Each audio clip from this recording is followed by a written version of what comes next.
Ok, donc bienvenue à toutes et à tous à ce webinaire qui est consacré à un sujet alors d'actualité, ça va sans dire, puisqu'il s'agit encore une fois de parler d'intelligence artificielle, mais plus précisément des différents types de code, donc du code généré par les services et les moteurs d'intelligence artificielle. On voit qu'il y a des opportunités, on va en parler, mais du point de vue de la sécurité du code, il y a aussi un certain nombre de menaces, et on va voir avec notre partenaire Snyk comment s'en prémunir de manière proactive et parfois aussi de manière réactive, mais de préférence de manière proactive. Donc pour ce webinaire, ben, il y a moi-même qui jouerai dans le cadre d'un jeu de rôle, qu'on va construire une application, celui du business owner, qui est pressé, qui veut absolument avoir des features en ligne pour une application dont on va voir qui s'appelle Coffee Shop. Sébastien, qui est mon développeur, voilà, qui est dans la vraie vie un senior développeur et qui va faire ses développements et qui va me les livrer. Et puis, à un moment donné, la personne qui empêche d'avancer, comme d'habitude, hein, c'est-à-dire notre RSSI, notre responsable sécurité, qui va nous dire, bon les gars, il y a quand même quelques problèmes dans ce que vous avez, de ce que vous avez généré, et c'est Sonia, donc qui aura le rôle de la méchante, mais en réalité, elle a le bon rôle, puisqu'à la fin, elle va enlever du code toutes les scories et toutes les vulnérabilités qu'on peut y trouver. Euh, voilà pour le sujet. Alors, introduction rapide, juste pour positionner le sujet. Donc, ce webinaire a été construit avec Nuaware, Point Base, nous-mêmes et Snyk, Point Base étant un partenaire de Snyk qui réalise la fourniture. On est le seul partenaire en France, d'ailleurs, de la fourniture des souscriptions Snyk, la mise en œuvre, le savoir-faire dans le cadre de la création d'un service souvent dit AppSec et qui est utilisé par les line of business et les développeurs. Et si on revient sur le sujet IA, et on reviendra après sur Snyk, hein, qui est vraiment un leader dans Gartner et ainsi de suite, mais je pense que vous allez vite comprendre quand vous verrez la démo. Si on regarde le sujet, donc le next slide, s'il vous plaît, voilà, des choses qui sont un peu des tartes à la crème, mais qui sont à peu près vraies partout. Voilà, donc la gestion de la sécurité dans les applications, ça a toujours été, mais là, ça devient de plus en plus difficile, notamment dans des logiques DevOps où on fournit quasiment en continu des nouvelles features ou des nouvelles releases. Donc, l'introduction du code, différents types de code est omniprésente. Du code propriétaire, du code qui est de l'open source, dont on verra qu'il est lui-même souvent généré par l'IA, mais aussi du code pour de l'infrastructure as code, mais aussi pour les conteneurs. Bref, il y a du code partout. Et finalement, ça crée une complexité et les problèmes de sécurité, de vulnérabilité associés à ce code qui est produit en quasi continu ou pas d'ailleurs, mais de plus en plus, pose des difficultés majeures sur la sécurité des applications qu'on déploie. Et on verra, on fera référence à notamment un framework qui est bien connu, hein, qui est l'OWASP Top 10, où on verra que quand on ne fait pas attention à ces sujets-là, on a des risques multiples et variés d'injection SQL, XSS, enfin, on va en parler plus tard. Donc ça, c'est pour le tableau général. Hop, si on peut aller sur l'autre slide, merci. Donc, rapidement, pour l'utilisation, ben, je pense que si vous utilisez tous BART ou ChatGPT ou d'autres, Mistral AI, enfin, il y en a beaucoup sur le marché. Il y en a qui sont très spécialisés hein, sur la partie code aussi. Ben, on utilise ces outils-là d'IA pour un certain nombre de sujets. Il y en a probablement d'autres, mais ceux-là sont récurrents. On veut des ajouts de commentaires parce qu'évidemment, on veut que le code soit propre. On veut un résumé du code. On veut un README. On veut refactorer le code. On veut fournir des templates. On veut programmer en binôme et on veut générer le code. On va en reparler avec le nouveau Stack Overflow notamment. Voilà les usages qu'on voit classiquement. Juste pour information, il y a plus de 92% des développeurs, c'est une étude qui a été faite, qu'on pourra vous livrer, et on va le voir, qui utilisent des outils de type AI pour coder. Donc c'est beaucoup. C'est l'essentiel de la communauté des développeurs. Euh, Évidemment, ça induit une meilleure productivité, ça va sans dire. Euh, et évidemment, ça va plus vite. Le problème, c'est que si on prend un certain nombre d'exemples on en a pris deux ici, qui sont assez classiques, bon, il y a deux sujets. Il y a un sujet de propriété intellectuelle, mais ça, on ne va pas tellement en parler. Et on connaît bien l'histoire, tous l'histoire à l'époque de Samsung. Mais il y a surtout des sujets de vulnérabilité. Par exemple, ce qui a été constaté, c'est que si on prend Copilot, pour en prendre un parmi d'autres, hein, qui est l'intégration d'OpenAI dans le monde Microsoft, on a 40% du code généré à peu près en moyenne qui comportent des vulnérabilités dont on verra qu'elles sont parfois pas très graves, mais parfois extrêmement graves. Et Stanford, il y a un très bel article sur le sujet. Euh, les développeurs ont une sensibilité sur la sécurité, mais ils ne sont pas bien accompagnés au quotidien pour les régler. C'est-à-dire qu'ils savent un certain nombre de choses, mais ils n'ont pas d'outillage, de méthode forcément bien mise au point pour qu'ils évitent de livrer du code qui a des vulnérabilités et qui serait un risque pour l'entreprise. Donc ça, c'est le tableau général de la situation. Donc les opportunités, évidemment, existent, mais il faut être vigilant. Et aujourd'hui, on va parler de la vigilance à mettre en place, notamment, si on va un step plus loin, sur la partie du code. Donc, je vais laisser la main sur la partie du code à Sonia, qui est notre expert sécurité, qui travaille pour Snyk, et qui va vous montrer quelques exemples de code qui peut être produit par des moteurs d'intelligence artificielle spécialisés dans le code ou non, et ce qu'on peut en penser, ce qu'on doit en penser, et surtout ce qu'on doit faire. Tout à fait, merci Nicolas. Donc, j'ai fait une petite expérience et j'ai utilisé comme prompt le prompt suivant, de créer une application express simple, basique, qui va prendre un nom dans les paramètres de la requête et qui va retourner une page HTML pour afficher à l'utilisateur son nom. Et j'ai fait cette petite expérience sur plusieurs modèles. Donc là, en l'occurrence, vous pouvez voir avec ChatGPT 3.5 et 4. Donc sur la gauche, vous avez le résultat de ChatGPT 3.5 et sur la droite, vous avez le résultat pour la version 4. Et donc là, comme vous pouvez le voir, ce qui est très bien pour le développeur, c'est que ça a un petit peu scaffoldé l'application et a donné une bonne base qui peut être utile. Et au niveau de la fonctionnalité, l'application va fonctionner très bien pour un point de départ. Par contre, en tant qu'expert en sécurité, je peux voir qu'il y a une vulnérabilité, une vulnérabilité de sécurité. En l'occurrence, ici, nous avons une vulnérabilité de type cross-site scripting ou XSS. Et donc, cette faille de sécurité va se produire lorsque l'application web va permettre des entrées non sécurisées, là, en l'occurrence, avec le paramètre non, qui va être fourni par l'utilisateur, qui va être injecté et exécuté comme du code dans le navigateur d'un autre utilisateur potentiellement, ou sur son propre navigateur. Donc, ce que j'ai fait, j'ai posé la question justement à ChatGPT 3.5 et 4 qui avait une vulnérabilité de sécurité. En l'occurrence, il m'a répondu que oui, je suis correct, comme vous pouvez le voir sur la gauche. Il m'explique que effectivement, il y a bien une vulnérabilité XSS et il me propose deux paquets, comme vous pouvez le voir en bas ici, Sanitize HTML et Escape HTML. Et en général, ces modèles vont expliquer comment implémenter ce code. Donc, vous pouvez le voir sur la droite en utilisant l'écosystème NPM pour l'installer et le bout de code pour le faire. Mais comme vous pouvez le voir, par défaut, le ChatGPT m'a donné un code qui était non sécurisé. J'ai fait le même test avec Gemini, donc qui est l'outil de Google. Et encore, par défaut, Gemini m'a donné un code qui n'était pas sécurisé. Comme vous pouvez le voir, c'est exactement, quasiment sans les commentaires, le même que j'ai eu avec ChatGPT. Ce qui est bien avec Gemini, je peux en dire, c'est que comme vous le voyez en bas, il y a un petit disclaimer et Gemini nous dit qu'il faut tester et revoir le code pour des erreurs, des bugs et des vulnérabilités. Donc il y a ce petit disclaimer qui est en bas. Et comme vous pouvez le voir, en tant que développeur, on a tout ce qui est explication, comment lancer l'application. Donc ça, c'est très bien d'un point de vue développement, mais encore d'un point de vue sécurité, par défaut, il nous donne un code qui n'est pas sécurisé. Dans le cas de Gemini, quand je l'ai challengé, Gemini m'a donné deux solutions. Donc la première, c'était d'utiliser une fonction qui s'appelle HTML Special Chars pour échapper les caractères spéciaux, ou alors d'utiliser un autre paquet, Dump Purify. Donc, en l'occurrence, moi, ce que j'ai fait, c'est que j'ai utilisé une autre plateforme qui s'appelle Snyk Advisor, qui est une plateforme gratuite où vous pouvez justement tester et voir le score de santé de ces paquets. Et comme vous pouvez le voir, il y a deux résultats. Donc, le premier, avec Escape HTML, c'est le paquet qui a été proposé par ChatGPT. On peut voir que le score est de 71, donc il n'y a pas de vulnérabilité de sécurité, mais d'un autre côté, vous pouvez voir que c'est limité au niveau de la communauté, c'est-à-dire qu'il y a peut-être très peu de mainteneurs ou de contributeurs qui s'occupent de ce projet. Donc potentiellement, s'il y a une sécurité qui peut se produire, peut-être qu'ils n'auront pas suffisamment de temps ou de charge de travail pour justement pousser un fixe de sécurité.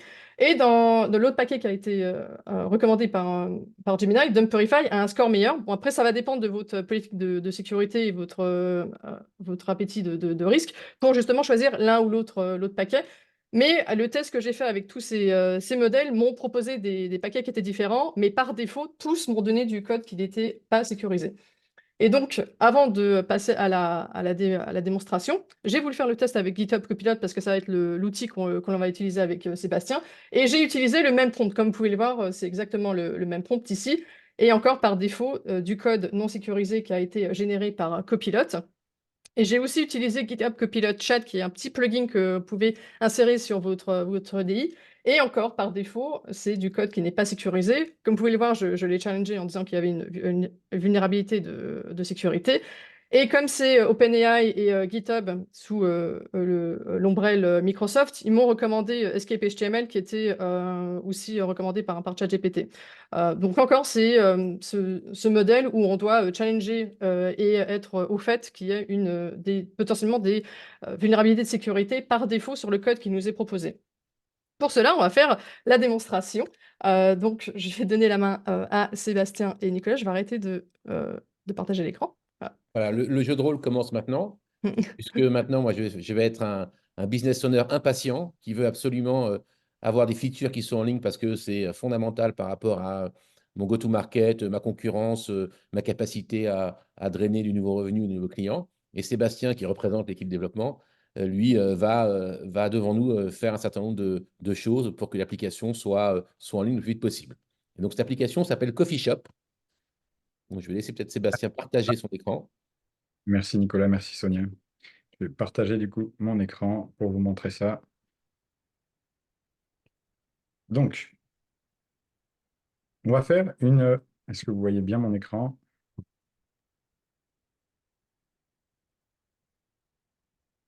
Là, on voit Oui. ouais, On voit un écran noir, ou un écran noir, ce qui est pas mal. pas mal du tout. Souci direct. On va relancer la présentation. Voilà. Donc, il faut que je revienne un peu plus loin.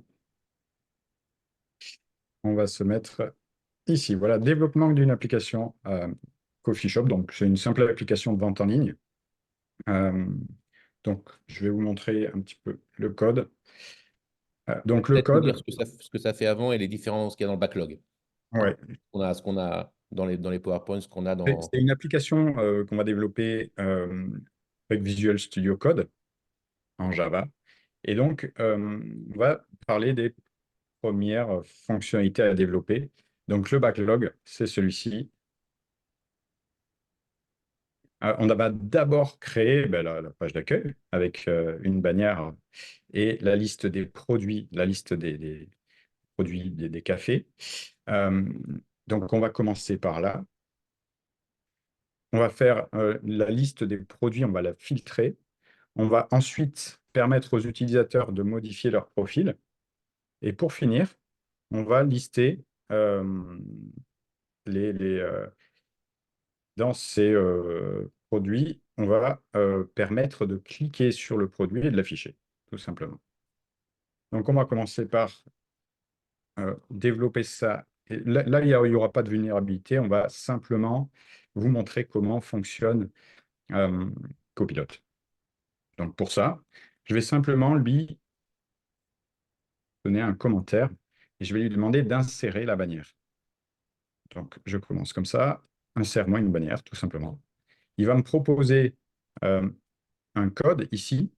Euh, donc, pour ceux qui ne connaissent pas, il utilise Timeleaf avec, pour interpréter, c'est un moteur de template. J'accepte sa proposition et je vais lui demander aussi la liste des produits. Donc là aussi, un petit commentaire. Qu'est-ce qu'il va me proposer? Voilà, il me propose la liste des produits, pareil, dans un tableau. Parfait, j'enregistre. Je vais lancer l'application. Super. Et on va voir ce que ça donne. Super. Bon, voilà, j'ai ma bannière, mon bandeau en haut. J'ai ma liste de produits ici. Et on voit que ça fonctionne plutôt bien. J'ai toute cette liste-là. Ma première fonctionnalité est terminée. Moi, je suis content que ça va vite. Alors, maintenant, on va rentrer dans du développement un petit peu plus spécifique. On va filtrer cette liste de produits et donc modifier le code. Euh, Ici, on va aller dans Search Repository. Et là, on voit bien que pour l'instant, elle n'est pas développée. Si je filtre mon application, ben, logiquement, j'ai rien qui se passe. Je reviens en arrière. Et donc, je vais demander à ChatGPT, à Copilot, de... J'utilise plus souvent ChatGPT, mais là, on va utiliser bien Copilot. Je vais demander à Copilot de récupérer l'entrée utilisateur et de me la mettre en minuscule. Pour ça, je lui demande tout simplement. Et je vais faire étape par étape jusqu'à renvoyer ma liste filtrée. Donc là, il me propose lower input. Donc ça, c'est pas mal. J'accepte sa proposition. Je vais lui demander de me faire une requête, de récupérer les produits avec en filtrant le nom et la description du produit.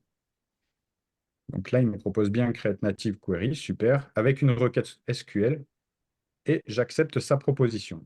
Donc je vais la mettre comme ça pour que tout le monde voie. Donc là, il me passe directement en paramètre ce que j'ai saisi, ce qu'a saisi l'utilisateur. Une fois que j'ai fait ça, je vais lui demander de l'exécuter. Donc, parfait. Il me la transforme en liste de produits. Et de retourner le résultat, tout simplement. Voilà. J'enregistre et on va tester cette fonctionnalité sur l'application. Pendant que tu mets à jour l'application, juste, il y a évidemment la possibilité de poser des questions à travers un petit chat. Je ne l'ai pas dit au début. N'hésitez pas à poser des questions s'il y a des choses qui vous interpellent ou des sujets sur lesquels on n'a pas été clair. Alors, je reviens en arrière. Voilà. Donc là, j'ai mon application. Je vais filtrer, par exemple, Cowboy. Et normalement, j'aurai la première ligne qui s'affiche. Super, ma fonctionnalité est terminée. Euh, Avant de publier ça, je vais vous demander à vous dans le chat si vous voyez potentiellement une vulnérabilité dans le code qu'on a généré, qu'on a eu de Copilot. C'est vrai qu'on n'a pas toujours la chance d'avoir Sonia avec nous qui peut nous assister et nous donner des informations et vérifier notre code. On a la possibilité d'utiliser des outils.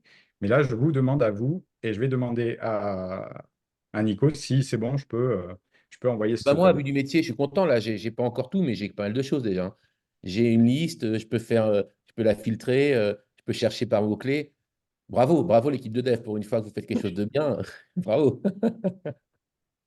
Merci, Nicolas. Moi, vu du métier, c'est bien. Je suis très content. Sonia, qu'est-ce que tu en penses? Alors, je regarde le code qui a été généré par Copilot et quelque chose m'interpelle. Mais avant d'en parler, ce que je te propose, comme tu utilises Visual Studio Code, c'est d'avoir le petit plugin Sneak. Donc, si tu vas sur l'extension, sur le côté, vous pouvez chercher juste en tapant Sneak et vous pourrez installer euh, l'extension sur le Marketplace. Voilà, comme vous pouvez le voir, vous pouvez juste l'installer. Vous devez relancer votre ODI pour que ça soit pris en compte. Et donc maintenant, vous pouvez voir une petite icône patch sur le côté. Et si tu cliques sur cette petite icône, patch n'est pas content, comme tu peux le voir. Patch a trouvé pas mal de vulnérabilités sur ton code. Et ce que je te propose, c'est de lancer un nouveau scan. Non, ça prend quelques secondes pour scanner la code base. Et on va voir s'il y a effectivement une vulnérabilité sur le code que tu as produit. Là, il rescanne tout le code qu'on a dans l'application et il va lister, voilà, les différentes vulnérabilités. Alors, comme tu peux le voir sur le fichier Home Controller, il y a bien une vulnérabilité. C'est SQL Injection, donc une injection SQL, qui est en général un type d'attaque informatique qui va viser les applications qui utilisent des bases de données. Effectivement, nous utilisons une base de données dans cette application. Et le principe pour cette vulnérabilité est simple. Déjà, elle fait partie comme Nicolas a dit, on va parler de l'Host Obtain, et c'est une des vulnérabilités qui en fait partie. Et l'attaquant va injecter ou essayer d'insérer une requête SQL qui va être malveillante à travers l'interface de cette application en utilisant le formulaire. Et comme vous pouvez voir ici, vous avez toute l'information au sein de votre ODI. Donc, il y a un patch qui vous signale la vulnérabilité. Vous cliquez dessus et vous avez sur le côté donc, le détail de cette vulnérabilité. Vous avez le chemin. Vous avez un détail plus spécifique sur si vous ne savez pas ce qu'est une injection SQL. Et il y a aussi par la suite 3 exemples de projets open source et comment les contributeurs ont fixé cette vulnérabilité. Donc, ce que je te propose, Sébastien, c'est de tester cette vulnérabilité. Donc, je vais te donner une requête. Si tu peux la copier-coller sur le formulaire de recherche, sur un petit input. Là, je vais ici. Je vais dans ma search product. Et donc, je vais récupérer ton code. Et donc, ce code, dans l'idée, ce que j'ai envie de faire, c'est de voir si je peux manipuler les prix du produit. Donc, Depuis la page, depuis la page web. depuis la page web. Donc, Sébastien, si tu reviens sur la page web et que tu insères ma petite requête dans le formulaire de recherche, mais si tu reviens sur la home page, Ouais. voilà, et si tu insères, voilà. Donc ici, ce qui se passe, c'est que après le pourcent et le petit guillemet, donc je termine le statement. Et ce que je vais faire là, c'est en fait d'updater tous les prix des produits à 0. Donc si tu soumets cette requête et que tu rafraîchis la page, Ça va être normalement, génial. ça devrait fonctionner. Tous les produits seront gratuits. Effectivement. Et Ça, je c'est pense pas pas que cool. Nicolas, je pense Pas pas que cool. Nicolas Non, ça, c'est soit pas cool. d'accord avec ça. Ça va pas, Donc, Nicolas? ce que je te propose, Sébastien, c'est de retourner sur ton code et de réutiliser aussi GitHub Copilot, mais cette fois-ci en lui disant d'utiliser des requêtes préparées pour être sûr que l'on soit sur du côté sécurisé et d'avoir des espaces réservés à ces données qui soient un peu plus cadrés. D'accord. Donc, je vais garder la première partie, ça c'est Oui. bon. Je vais lui demander de me créer une requête, mais cette fois-ci avec des paramètres nommés. Et de cette manière, on va pouvoir avoir une réponse de copilote qui prendra en compte les injections SQL. Donc, on le voit ici, on a input qui va être remplacé par la suite. Donc, on va lui demander la suite du code. Donc là, il me fait un set parameter. Et ensuite, je vais pouvoir exécuter la requête. De cette manière-là, j'ai l'impression que Sonia, tu vas être plus satisfaite du résultat. Donc, le temps que l'application recompile, ce que je te propose, c'est de refaire un petit tour du côté de Patch et de voir si Patch est plus content, un peu plus content et que cette vulnérabilité est disparue. Si tu relances oui, un scan, On va garder. je pense que ouais, ça a été gardé sur la première ligne. Mais là, donc du coup, Sneakcode va scanner le nouveau code et comme vous pouvez le voir, la vulnérabilité a disparu. Ce que je te propose, c'est juste de refaire un test rapide sur la page et de remettre la requête que je t'ai partagée et voir Ok. si justement la vulnérabilité a bien disparu. Allez, on va tenter de remettre les prix à 0. Si je reviens. Là, j'ai toujours mes prix.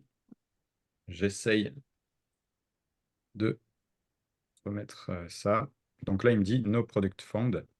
Donc là, ce qu'il doit faire, sans doute, c'est qu'il doit essayer de chercher directement dans la description ou le nom des produits ces caractères-là, tout simplement.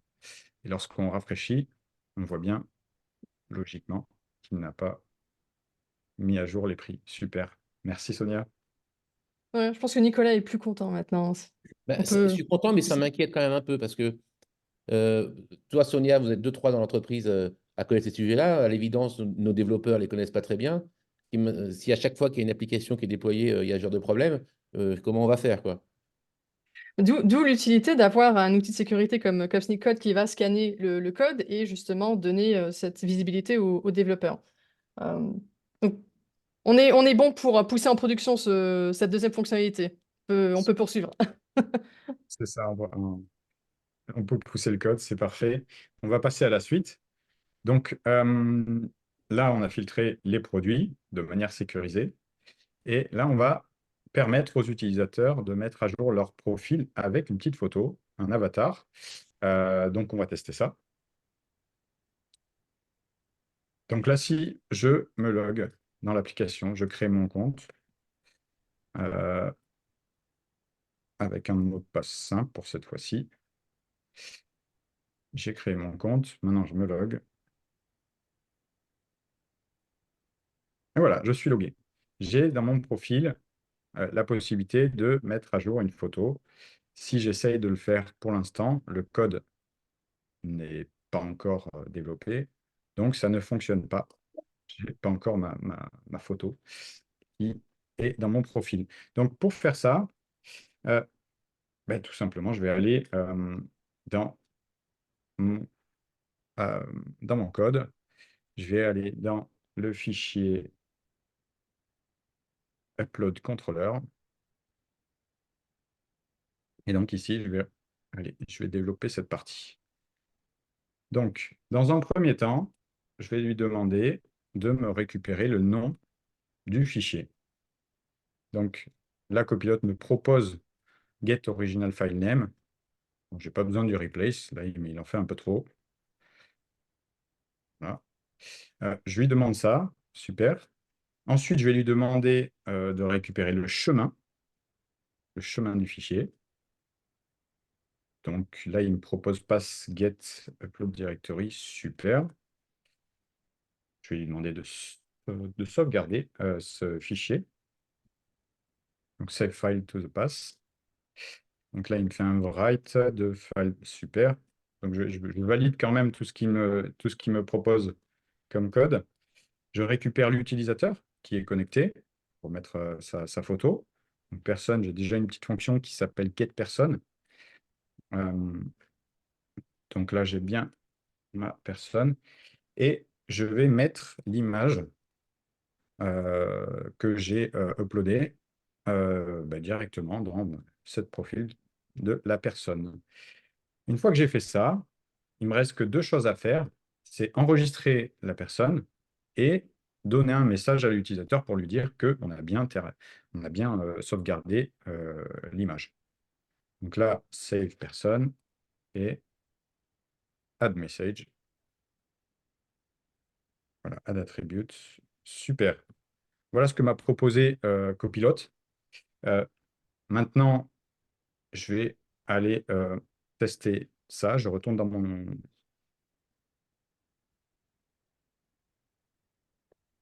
application. Voilà. Donc, je me mets sur mon profil. Fonctionne, forcément, ça ne fonctionne pas, il a recompilé. Donc, je me déconnecte. Je me recrée mon compte.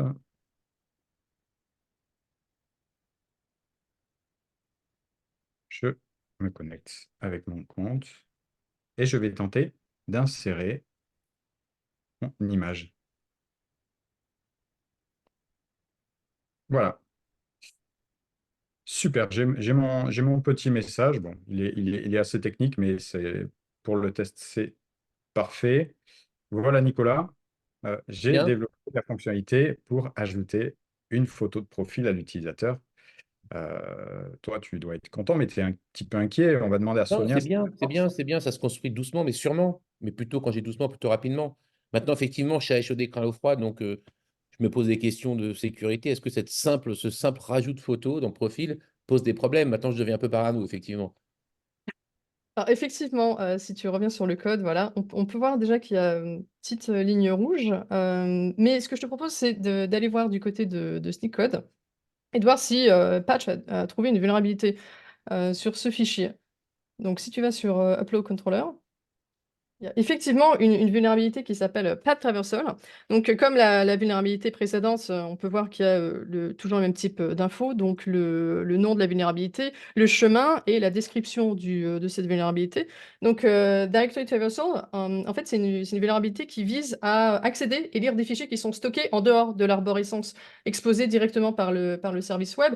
Et on peut aussi modifier donc, les paramètres d'une requête pour naviguer dans cette arborescence et potentiellement écraser ou modifier des fichiers. Ce que je te propose, Sébastien, c'est de reprendre la main et de faire une petite démonstration en utilisant un outil qu'on utilise souvent en sécurité qui s'appelle Burp Suite. Juste partager mon écran pour faire cette démo. Ouais, je te laisse le partage. Voilà.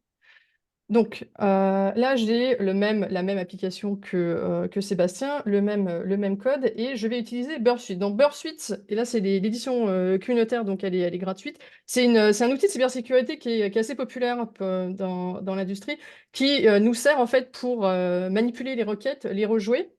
Donc je vais un peu diviser l'écran, comme ça on le verra bien. Je vais prendre la même application. Et comme vous pouvez le voir, en fait, ça va crawler votre site. Mais nous, ce qui nous intéresse, en fait, c'est les requêtes. Donc, normalement, j'ai un compte qui est déjà créé. Je vais juste me reconnecter dessus. Là. Et je vais donc uploader ma photo. Et là, sur le côté, vous voyez toutes les requêtes. Donc, je vais capturer la requête au niveau de l'upload. Donc, si je vais sur le profil, vous voyez bien que ma photo a été uploadée. Je vais récupérer cette requête-là. Donc, comme vous pouvez voir, il y a toutes les informations sur cette requête et je vais l'envoyer sur une fonction qui s'appelle repeater qui nous permet de rejouer la requête. Je vais juste agrandir ici. Donc, comme vous pouvez le voir, donc c'est une requête HTTP post, parce qu'on est en train d'uploader la photo. Et il y a tout le payload de l'image. Nous, ce qui nous intéresse, c'est d'avoir le nom du fichier, ici. Dans l'idée, ce que j'ai envie de faire, c'est justement en fait, de passer comme vous pouvez le voir ici, de ce fichier upload où il y a ma photo, vous pouvez le voir, donc Sonia Moisset ici, et de naviguer sur l'arborescence et potentiellement d'écraser cette image, le petit logo de Snyk que vous pouvez voir ici. Donc ce que je vais faire, je vais récupérer cette adresse, je vais la copier sur ce file name. Et en utilisant la vulnérabilité path traversal, c'est-à-dire en utilisant le point et slash, ça va me permettre en fait de naviguer sur cette adresse. Je vais envoyer la requête. Donc comme vous pouvez le voir, on a bien la notification de succès. Je vais rafraîchir la page. On va voir maintenant que le coffee shop m'appartient. Il y a une petite photo de moi en haut au niveau de la bannière. Et donc ici, ce qui s'est passé avec cette vulnérabilité de path traversal, ça m'a permis de sortir du fichier avec les deux points, le point slash, et de naviguer jusqu'à ce fichier-là, ce folder, image, et d'écraser cette image. Donc, Sébastien, tu vas me dire, oui, mais c'est juste une image. Nicolas, tu vas peut-être me dire aussi, c'est juste une image. Non, c'est quand même notre marque, C'est c'est notre entreprise quand même, c'est pas la Oui, tienne. et alors déjà d'une, mais de deux aussi, là c'est un exemple qui est assez mignon de remplacer une image, mais on parle aussi de déphasement de site en l'occurrence, parce que je peux faire d'autres choses qui sont un peu plus graves, comme par exemple écraser des fichiers ou déposer des malwares, ou enfin, beaucoup de scénarios qu'on peut imaginer avec ce cas de figure. Donc, Sébastien, ce que je te propose, c'est de fixer cette vulnérabilité. Donc, si tu reprends la main, tu partages ton écran. Ce que je te Donc propose, Sébastien n'était pas au courant. Sébastien, développeur émérite, n'était pas au courant. C'est bien, Sébastien, on progresse. ce qui est bien, c'est qu'avec Sneakcode, ça nous donne cette visibilité justement d'attraper ce path traversal à temps et de pouvoir le fixer. Et on va pouvoir utiliser Copilot pour le faire. Ça. Donc là, je vais me mettre juste avant d'insérer le fichier et je vais lui demander de le valider. Le valider, euh, tout simplement en le normalisant. Donc là, il va me proposer un normalized pass et donc j'accepte ça. Et logiquement, il va faire le retour à l'utilisateur pour lui dire que c'est pas valide. Donc là, si j'enregistre, euh, que je retourne sur mon application,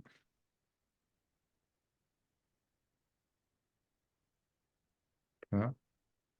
Alors, le temps que tu fais ça, on a une question de Julien qui nous dit pas de restriction sur le type de fichier à uploader, risque d'injection de code. Effectivement, là, il n'y a pas du tout de restriction sur le type de fichier, donc on peut évidemment uploader n'importe quel type de fichier et avoir d'autres vulnérabilités. Là, en l'occurrence, pour cette démonstration, on ne tient pas en compte de cette vulnérabilité-là, mais c'est effectivement une vulnérabilité aussi. Là, forcément, je recrée mon compte parce qu'à chaque fois, je n'ai pas de données persistantes dans cette application-là. Donc, une fois que je suis ici, je vais retester et essayer d'ajouter mon image. Ok, super, j'ai mon profil, j'ai ce qu'il faut. Et si je retourne sur Burp Suite, ici, forcément, je l'ouvre tout le temps 10 fois. Voilà, je l'ai ici, je mon application et je l'affiche ici. Donc là, j'ai mon login. Je réupload mon image. Ouais, non, j'aurais dû la faire dans Spreadsheet cette fois-ci pour avoir Pendant que l'exemple. tu fais, on a des questions, je vais en mode privé. Pourquoi est-ce qu'on ne demande pas à l'AI directement de sécuriser le code? C'est une bonne question, et on l'a fait tout à l'heure, hein, on a demandé à l'AI de sécuriser. Mais encore faut-il y penser. C'est-à-dire que le développeur, il faut qu'il sache qu'il y a peut-être des problèmes de telle ou telle nature pour demander à l'AI de le faire. Et le gros avantage avec Snyk, c'est que Snyk le détecte, il le scanne, il le détecte, et on verra d'ailleurs qu'il va proposer des résolutions derrière. Mais ça, c'est une première question, c'est une bonne question. Parce qu'on, Tout, voilà. tout à fait. Je rajouterais une chose, c'est qu'on parlait de l'OWASP et l'OWASP Top 10 a sorti aussi un top 10 sur les vulnérabilités pour les LLM. Et l'une des vulnérabilités, c'est over-reliance. C'est-à-dire on fait beaucoup confiance, ou trop confiance à l'IA sans vraiment checker la validité des résultats. Et donc, en l'occurrence, que ça vienne de Stack Overflow ou de Copilot ou d'autres outils d'IA, je recommanderais d'utiliser des outils de sécurité pour faire en sorte de scanner le code pour être sûr d'avoir cette visibilité et de ne pas avoir justement cet excès de confiance sur les modèles. Et du coup, pendant que Sébastien termine, on a une deuxième question à laquelle on va répondre tout de suite, parce que c'est interactif, que j'ai reçu. C'est, bon, à l'évidence, c'est une solution pour les développeurs. En quoi ça intéresse les gens de l'IT, de la sécurité de l'IT?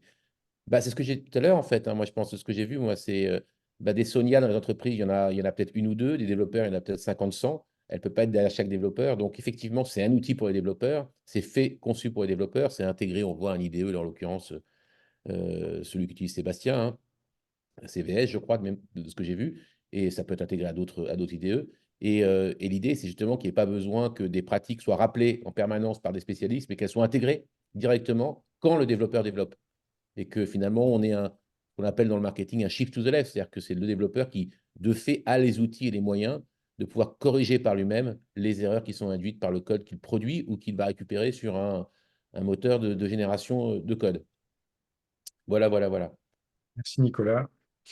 Merci Sonia. Donc là, j'ai tenté d'envoyer mon image et forcément, j'ai ce retour-là. On le voit sur Dropsuite, invalide passe. Donc voilà, super. Donc du coup, j'ai terminé ma fonctionnalité de manière sécurisée. Sébastien, juste ce que je te propose, c'est de refaire un petit scan sur Sneakcode pour être vraiment sûr, pour que Nicolas soit vraiment très confiant avant de pousser en production.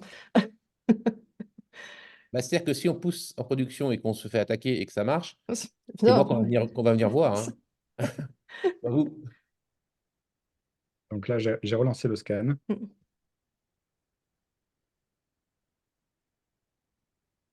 Tout bon, a Et je disparu. ma, voilà, ma vulnérabilité. Donc maintenant, on va passer à notre dernière fonctionnalité. La dernière, c'est d'ajouter une page de produit et en même temps d'ajouter un lien sur cette page. Donc, je retourne sur mon code. Je vais sur ma page de produit. Et là, à la place d'avoir le nom que je commente, je vais mettre directement le lien de la page du produit. Donc, lorsque je retourne sur mon application, j'ai bien mes liens ici. Et lorsque je clique, j'ai exactement mon produit. Donc ça, c'était plutôt rapide à développer, mais je me retourne encore vers Sonia. Est-ce que là, mon code est sécurisé? Euh, J'imagine que Nicolas n'est pas encore rassuré. Non, surtout, je te vois bouger Alors, ta souris, donc t'as pas l'air confiant. Tu bouges, t'as pas l'air confiant sur la sécurité du code, là. Alors là, il y a quelque chose qui m'interpelle, c'est qu'il y a des liens. Et en général, les acteurs malicieux, les attaquants, aiment bien justement utiliser les liens sur un site web pour tromper les utilisateurs. Donc moi, ce que je te propose, c'est d'aller sur un fichier en particulier pour avoir un petit peu plus de visibilité sur celui-là. Ce serait peut-être l'index HTML, il me semble, ou celui qui a le code justement sur la première page. C'était... Search History. Non. Non, excuse-moi, c'est Product Controller. Euh, Voilà, je suis là. Voilà. Donc, là, on peut. Effectivement. Et voilà. Et donc, rien qu'à voir cette pièce de code, oui, j'ai quelques interrogations. Mais pour valider mon interrogation, j'ai demandé de retourner sur la home page. Tu cliques sur n'importe quel produit et on va voir au niveau des paramètres. Oui, effectivement, au niveau des paramètres, on a bien une injection, on peut manipuler les paramètres et plus particulièrement, on a un bon exemple de vulnérabilité XSS, donc cross-site scripting, qui est encore une faille de sécurité qui est souvent rencontrée justement dans les applications web. Et cette application va nous permettre en fait d'injecter du code malicieux, généralement sous forme de script JavaScript, et dans les pages vues par d'autres utilisateurs. Et ce que je te propose, c'est le petit script que je te partage là, de l'essayer à la place du paramètre. On va essayer d'afficher une boîte d'alerte. Tout Ouais. simplement, c'est le test par défaut que l'on fait et c'est pas bon parce qu'on a cette boîte d'alerte. Ce que je te propose, c'est un autre petit script pour essayer de voir si on peut avoir une visibilité sur les cookies. Donc, si tu essayes l'autre script, voilà. Cookie, Et super. effectivement, C'est voilà. pas. Donc maintenant, ce que je te propose de faire, c'est de retourner sur ton EDI et de voir ce que Patch nous dit. Ouais, mais il me semble que c'est une vulnérabilité XSS, mais allons voir du côté du code si Patch a capturé cette vulnérabilité. Effectivement, il y en a deux sur cette page. D'accord.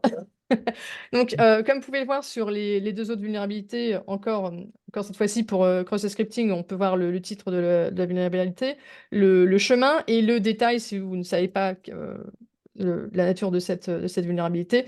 Et encore, en bas de cette page, vous avez des recommandations qui ont été faites, des fixes qui ont été faits en open source.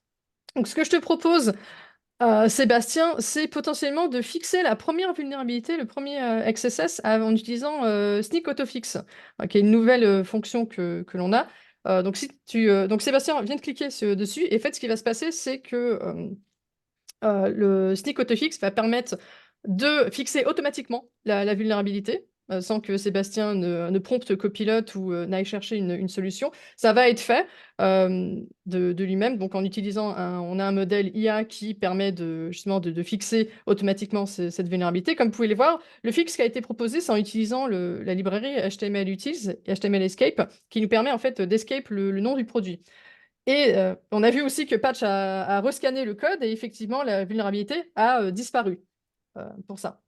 Donc la première vulnérabilité a disparu, ce qui est plutôt bon signe. Je vois que Nicolas sourit, une vulnérabilité de moins, donc c'est déjà Oui, pas mal. oui, j'en vois encore, c'est pour ça. Oui, oui, il y a une deuxième. Et donc, pour la deuxième, Sébastien, que je te propose, c'est d'utiliser Copilot et de le prompter justement pour faire l'escape sur la description, le type de produit et le prix, parce que c'est aussi trois paramètres qu'on pourra justement utiliser pour une attaque. C'est ça. Donc, je vais lui demander de me corriger ça. Donc là, il me fait cette correction avec le escape. Pour les autres, c'est pas des paramètres qu'on passe dans l'URL de la page, donc on n'en a pas besoin.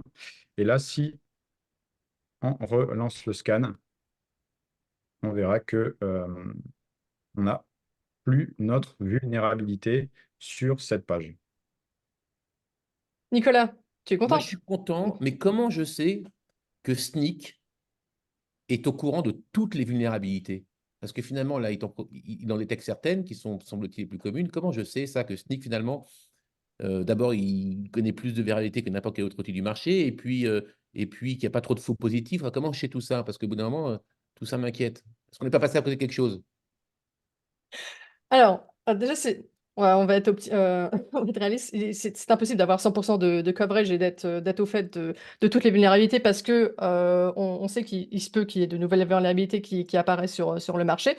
Mais de fait, pour Snyk, nous avons une base de données de vulnérabilités que nous updatons quotidiennement, tous les jours ou tous les 2 jours. Donc, nous sommes au fait des dernières vulnérabilités et c'est de là où vient toutes les informations. Donc, Sébastien, par exemple, si tu cliques sur CSurf, sur sécurité config, t'en prends une au hasard, n'importe laquelle. Voilà. Sur celle-là, par exemple, toutes les informations que vous voyez sur cette page viennent de notre base de données qui est updatée tous les jours ou tous les 2 jours. Donc, on est au fait D'accord. de ces vulnérabilités à ce niveau-là. Et ça, c'est donc livré à tous les clients quand Oui. ils acquièrent la solution Sneak. OK. Donc, cette information est disponible sur l'EDI, sur le CLI, sur votre terminal, sur le dashboard, sur l'intégration, enfin, sur le site. Donc, ce type d'info est disponible sur tout type de point d'entrée que vous avez sur votre application. Je suis pas encore confiant, mais je suis plus détendu. Voilà. C'est bon, Nicolas, on a terminé le dev. Ouais, On peut pousser ça en prod et, et terminer l'application. OK. cool. Dans la main. Sébastien, ce que je te propose, c'est de reprendre la main et de continuer pour voir justement cette ouverture DevOps. Parce que Nicolas, c'est une très bonne question et on peut ouvrir le débat là-dessus. Donc, je vais juste repartager mon écran. Hop. Voilà.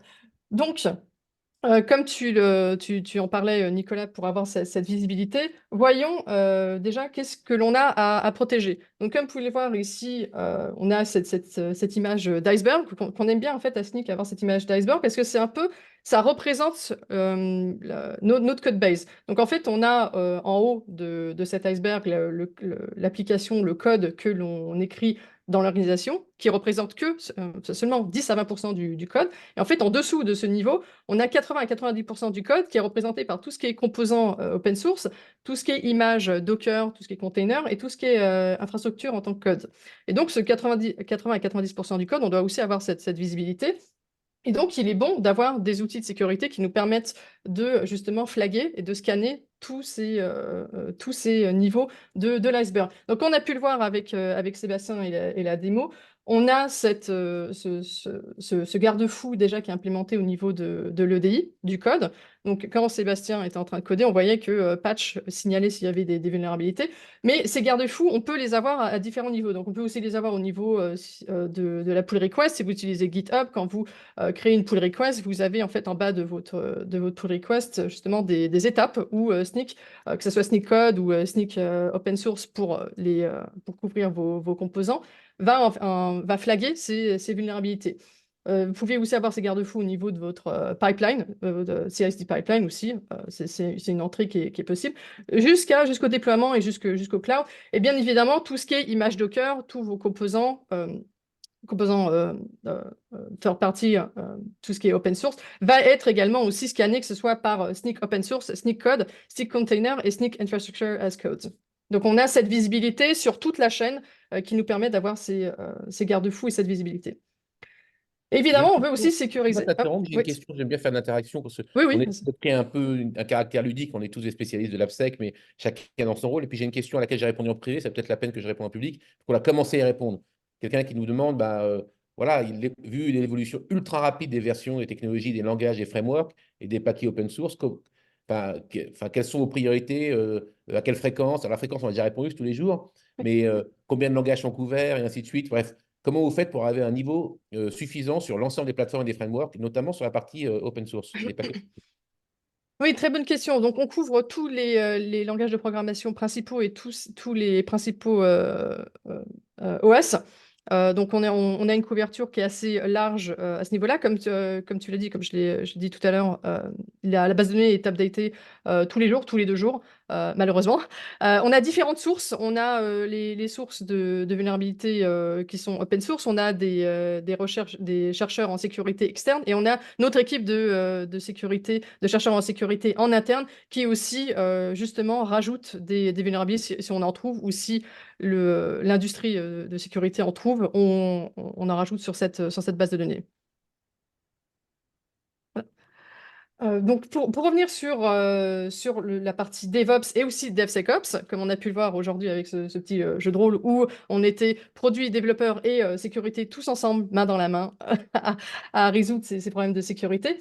Il est vraiment très important justement d'avoir cette boucle de feedback entre les développeurs et la sécurité, parce que les développeurs vont utiliser l'outil, comme on a pu le voir aujourd'hui, où Sébastien a utilisé Snyk Code, en l'occurrence pour scanner le code qui a été généré par l'IA. Et c'est très important d'avoir justement cette boucle de feedback et de ne pas avoir des équipes qui sont divisées ou en silo. On a vraiment cette collaboration et cette communication qui se fait dans l'optique DevSecOps.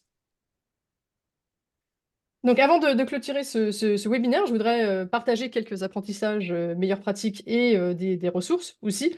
Donc, ce qui est très important de retenir, deux choses. D'une part, c'est l'éducation et la sensibilisation, et d'autre part, c'est ne faites pas confiance, vérifiez, toujours.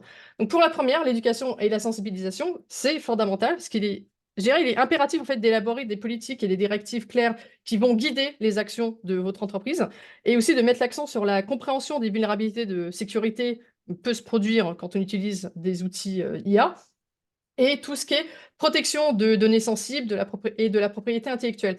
Comme tu l'as mentionné, Nicolas, au début, il y a cet exemple de Samsung.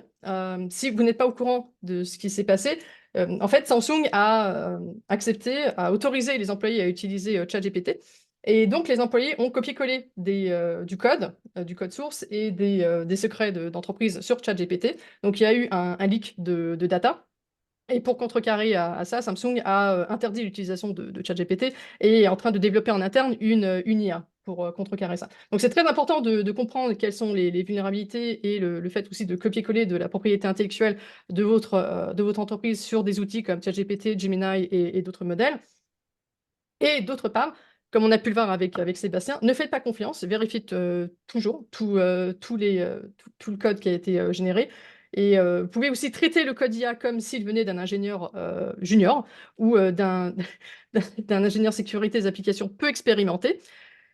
Et faites en sorte aussi de toujours tester et de tout valider, comme vous pouvez le faire avec du code qui vient de Stack Overflow ou d'autres forums, ou du code que vous produisez. Le code que vous allez produire avec Copilot, toujours testez-le et validez-le en parallèle avec un outil de sécurité comme Sneakcode dans votre DI ou dans votre pipeline où vous avez ces garde-fous. Mais toujours ayez le réflexe de tester et valider tout le code qui est généré par un outil IA. Oui, Sonia, il y a aussi l'importance de la qualité de la demande qu'on va Oui. faire à l'IA. C'est sûr que si à chaque fois on lui demande de nous faire une requête, mais sécurisée avec les bons prompts, ça, c'est d'ailleurs un terme hyper important, c'est de pouvoir très simplement faire sa demande à l'IA pour qu'il la comprenne davantage.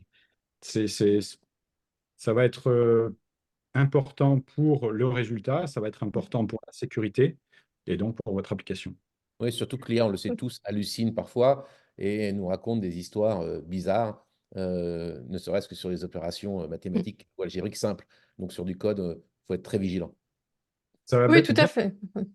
de prompteur d'IA, c'est devenu un emploi. C'est devenu un emploi prompteur d'IA, absolument. Tout à fait, d'où l'importance du prompt. Et comme on a pu le voir avec la petite expérience que j'ai menée, sur mon prompt, c'était juste un prompt développement pur où je demandais une application. Mais effectivement, sur le prompt, il faut aussi demander d'avoir un code de qualité, un code sécurisé, donc avoir un prompt un petit peu plus élaboré, je dirais. Donc, j'ai quelques ressources aussi à vous partager. La première, c'est un blog que l'on a écrit sur Copilot, justement, qui amplifie le code non sécurisé. Donc, si vous avez du code par défaut qui n'est pas sécurisé dans votre code base, si vous promptez Copilot, il y a des risques que en fait, le code qui va être produit sera aussi non sécurisé. Donc, une recherche qu'on a fait dernièrement sur ce sujet, qui est assez intéressant. Nous avons aussi un rapport sur l'IA. Donc, si ça vous intéresse de savoir comment les organisations, justement, ont cette approche par rapport à l'IA, donc des métriques qui sont assez intéressantes à voir à ce sujet-là. Nous avons aussi Sneaklearn, qui est notre plateforme en ligne gratuite où vous pouvez apprendre un peu plus sur les vulnérabilités de sécurité. Donc, il y a énormément de topics. Et comme vous pouvez le voir, nous couvrons tous les programmes les langages de programmation. Par exemple, on va apprendre, comme on a parlé de XSS, cross scripting. Oh, évidemment, il fallait bien que ça arrive. Hop, je vais juste me reconnecter. Mais si vous ne savez pas de quoi est fait cette vulnérabilité, vous avez en fait une page sur cette vulnérabilité en particulier. Vous pouvez choisir votre écosystème. Là, en l'occurrence, c'est JavaScript, mais si vous êtes développeur Java ou Python, vous pouvez aussi avoir cette visibilité dessus. Et tout est en fait sur votre navigateur. Vous n'avez pas besoin d'installer sur votre machine d'autres outils. Vous avez juste sur une page la leçon. Si vous ne savez pas par quoi commencer, nous avons quelques chemins. Donc, il y en a un on mentionnait le OWASP Top 10. Donc il y a ces 10 vulnérabilités et ça, c'est basé sur le OS Top 10 qui est sorti en 2021. Et une fois que vous avez terminé votre chemin d'apprentissage, vous pouvez, télécharger un certificat que vous pouvez, partager sur vos réseaux. Donc c'est aussi une façon éducative, un peu gamifiée d'apprendre la sécurité. C'est très, Voilà. très Mmh. Ouais. Alors, il nous reste 3 minutes. Donc, évidemment, Mmh. si vous souhaitez garder le contact, nous, on le souhaite. Donc, il y a 50% du chemin qui est fait. Mmh. Voilà. Rapidement, quel est le rôle? Je l'ai dit au début, je vais dire de point base par rapport à SNIC. SNIC, c'est l'éditeur logiciel. Nous, on est la société qui accompagne et dans la mise en œuvre et dans le conseil autour des bonnes pratiques AppSec. Et on est spécialisé sur la solution SNIC parce qu'on considère, parce que ça fait un petit moment qu'on la met en œuvre chez des clients, que c'est probablement la plus performante du marché, mais surtout la plus intégrée à l'environnement de développement et développeurs. C'est-à-dire à leur vraie vie. Et on pense que c'est là que ça joue, que la sécurité du code se joue au niveau des développeurs et pas au niveau nécessairement de l'équipe sécurité. Avant de nous quitter, je voulais vous remercier. Je voulais remercier Sonia, je voulais remercier aussi Sébastien, pardon, et l'ensemble des équipes de New York qui nous ont aidés à faire ce webinaire. On a un petite survey, une petite enquête de 3 questions hein, qui sont toutes simples à répondre. Nous, ça nous aide à nous améliorer. On essaye de rendre ces moments intéressants et ludiques et agréables. Donc voilà, vous voyez apparaître les 3 questions. Et bah, ça serait très sympa d'y répondre. En plus, c'est oui ou non, hein, c'est vraiment des questions fermées. Donc, on vous laisse la minute qui reste pour nous aider à nous améliorer. Et puis, on espère vous reparler pour approfondir le sujet, parce que là, on a fait que l'effleurer, mais j'espère que ça vous donne envie d'aller plus loin sur ce que peut vous apporter SNIC et une approche AppSec qui est vraiment aux mains des développeurs. Voilà, donc on vous remercie et puis on vous dit à très vite et excellente journée. Et comme le week-end approche, excellent week-end. Merci à tous. Merci à tous.